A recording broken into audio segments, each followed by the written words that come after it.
పేరు? నరసింహ నా పేరు. ఏ నియోజకవర్గం ఎక్కడ నుండి?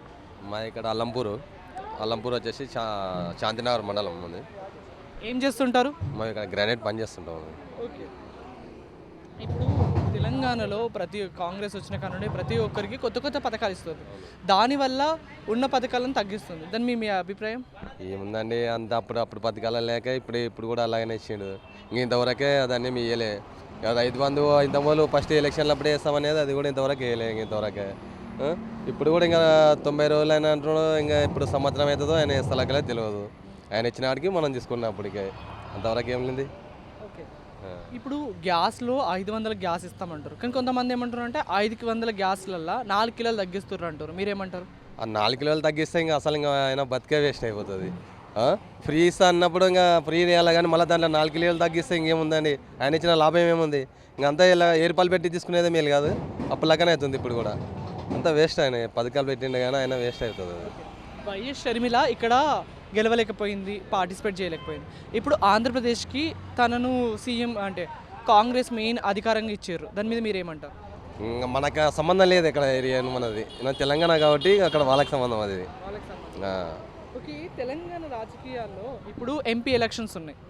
ఎంపీ ఎలక్షన్స్లో ఒకవేళ బీఆర్ఎస్ కొన్ని సీట్లు గెలిచే అవకాశం ఉందంటారు? ఎక్కువ చెప్పలేం, రావచ్చు కూడా. రావచ్చు. ఎంపీలో వస్తుంది. ఎంపీలో అంత బీఆర్ఎస్లో గెలవగలిగే క్యాండిడేట్స్ ఎవరు ఉన్నారు? ఇంకంటే మనకి కావాల్సిన వాళ్ళు అంతే బాగానే ఉన్నారు. క్యాండిడేట్స్ బీఆర్ఎస్లో అంత క్యాండిడేట్స్ ఎవరు ఉన్నారు మీకు తెలిసిన వాళ్ళు? క్యాండిడేట్స్ అంటే ఇప్పుడు మనకి వెళ్ళి అయితే ఇక్కడేం పెద్ద లేదు. ఇక్కడ వచ్చేసి వాళ్ళ క్యాండిడేట్ గురించి కూడా మనకి ఎక్కువ లైక్ కూడా తెలియదు. మనకి చెప్పలేము మనము. అట్లనే కొంతమంది చాలామంది కూడా ఉన్నారు. బీఆర్ఎస్ కేవలం హైదరాబాద్ను మాత్రమే డెవలప్ చేసింది, చుట్టుపక్కల డెవలప్ చేయలేదని ఓడిపోయారని అన్నారు ప్రజలు.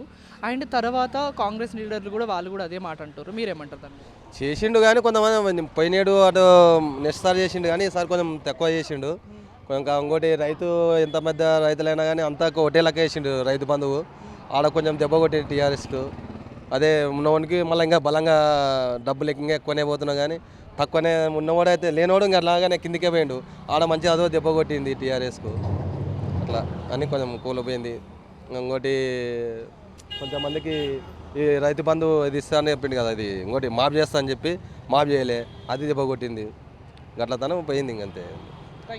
Okay sir. పోషమ్మ. ఎక్కడ ఏ నియోజకవర్గం? ఎక్కడ మేము ఇక్కడే ఉన్నాం. వాళ్ళు ఊరు ఏదో బతకనికి వచ్చిన మీద కూరలు అమ్ముకుంటున్నాం. అసలు తెలంగాణలో ఇట్లా ఉచిత పథకాలైన ఇప్పుడు వచ్చే ఎలక్షన్లో ప్రతి ఒక్కరు ఉచిత పథకాల మీదనే భరోసా పెట్టి ఉన్నారు. దాని మీద ఏమంటారు? ఏమైందా, ఏమొస్తున్నాయి అన్ని పిటేనా బియ్యం అవుతున్నాయి, నూనెలు పిరమవుతున్నాయి. బస్సులు ఒకటే ఇచ్చిండ్రు కానీ అన్ని పిరమే ఉన్నాయి. ఏం లాభం ఉంది? బస్సులు ఆడోళ్ళకి ఫ్రీగా పెట్టి మరి మొగోళ్ళకి ఏం లేదు. వాళ్ళు ఎక్కడ పోవాలట? మేము మీద కొట్లాడదు. మాకేమో పైసలు ఇస్తామన్నారు శాతగాని వాళ్ళకు, మరి ఏం కూడా ఇకొచ్చి పెడి కూడా ఇంతవరకు ఏమి పింఛన్ ఒకటి ఇస్తున్నారు. ఇంట్లో ఆయన కూడా ఇస్తాడంటే ఈయన కూడా ఇస్తాడేమో పింఛన్. 2 నెలలు అవుతుంది కానీ కేసీఆర్ ఇచ్చిన పైసలు ఉన్నాయి మా దగ్గర, అవే ఇస్తుండే ఆయన. ఈయన మాత్రం ఇంకేమీ ఇవ్వలేదు. భూముల మీద కూడా ఇస్తామన్నారంటే ఇష్టోళ్ళకి వాళ్ళకు కూడా ఏమీ ఇవ్వలేదు అంటున్నారు. వచ్చే నెల అంటే 2 నెలలు కాదు 3 నెలలు అవుతుంది ఓట్లు పడి, ఏమి రాలేదు. ఏదో శాతగా ఏదో చిన్న చిన్న పని చేసుకొని బతుకుతున్నాం. అసలు ఫ్రీగా ఇస్తే అసలు ఏమి ఇవ్వాలి మీ దృష్టిలో? ఏమిస్తారు? ఏంటంటే ఇష్టోళ్ళకి పింఛన్, మొగళ్ళని వాళ్ళకి మాసంటోళ్ళకి పింఛన్ ఇస్తున్నారు. 10 రూపాయలు ఎక్కిస్తామని అంటున్నారు. కానీ నూనెలు ఇవన్నీ వేరే వస్తువులు అన్ని రేట్లు అయిపోయినాయి. అవి కూడా కొనుక్కొని ఉంటున్నాం కదా, అవి రేట్లు తగ్గాలి. మాకు రేట్లు తగ్గాలి. పింఛన్ ఇస్తున్నారు. ఇంకా మనం ఎక్కడ దిగి మనం కూర్చొని తినాలంటే ఎవరు కూడా ఇయ్యరు. ఎవరి ఇళ్ళకి వెళ్ళి వచ్చి ఎవరికి కూడా ఇయ్యరు. వాళ్ళకు కూడా సంసారాలు ఉంటాయి. ఇల్లు వాళ్ళు తిరిగేటోళ్ళు కూడా ఎక్కడికి తెస్తారు. ఒకళ్ళు కష్టపడి చేయాలి, శాతగానులు ఉంటే లేదు. ఉన్న గుట్టలన్నీ అమ్ముకోనన్నా గరీబోళ్ళకన్నా పెట్టబడుతుంది. అట్లా ఉంటుంది మన సంసారం. అంతే చాలే.